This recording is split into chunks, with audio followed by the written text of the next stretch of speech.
بسم الله الرحمن الرحيم ياسين والقرآن الحكيم إنك لمن المرسلين على صراط مستقيم تنزيل العزيز الرحيم لتنذر قوما ما أنذر آباؤهم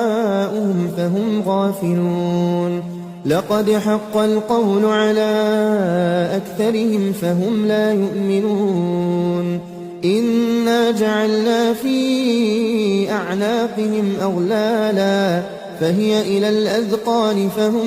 مقمحون وجعلنا من بين أيديهم سدا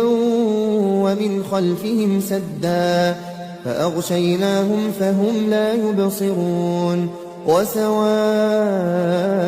عليهم أأنذرتهم أم لم تنذرهم لا يؤمنون إنما تنذر من اتبع الذكر وخشي الرحمن بالغيب فبشره بمغفرة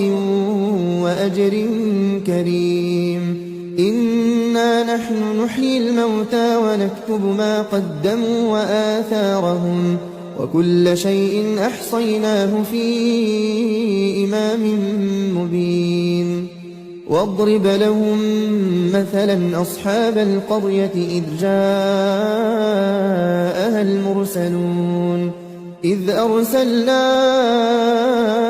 إليهم اثنين فكذبوهما فعززنا بثالث فقالوا إنا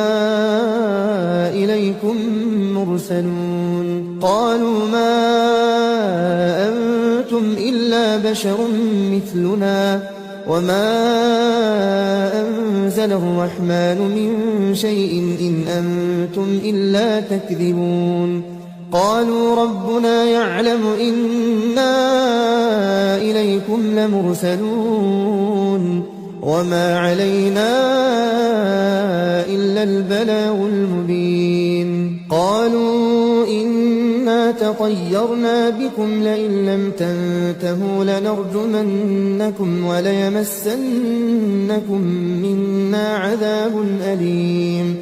قالوا طائركم معكم أئن ذكرتم بل أنتم قوم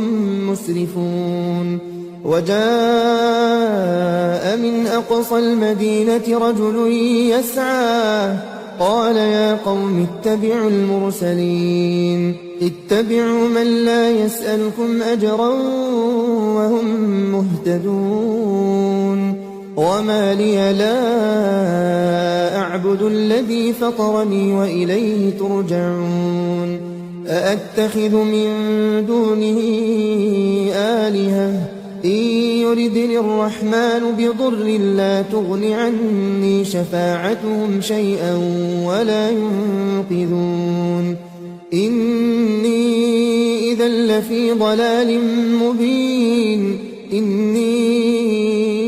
آمنت بربكم فاسمعون قيل ادخل الجنة قال يا ليت قومي يعلمون بما غفر لي ربي وجعلني من المكرمين وما أنزلنا على قومه من بعده من جند من السماء وما كنا منزلين إن كانت إلا صيحة واحدة فإذا هم خامدون يا حسرة على العباد ما يأتيهم من رسول إلا كانوا به يستهزئون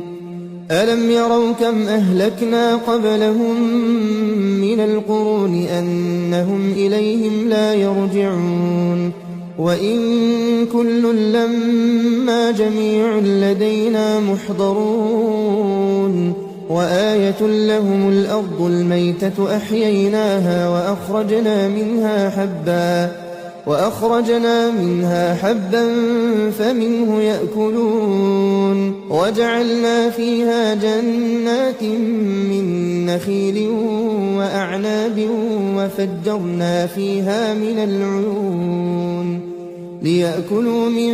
ثمره وما عملته أيديهم أفلا يشكرون سبحان الذي خلق الأزواج كلها مما تنبت الأرض ومن أنفسهم ومما لا يعلمون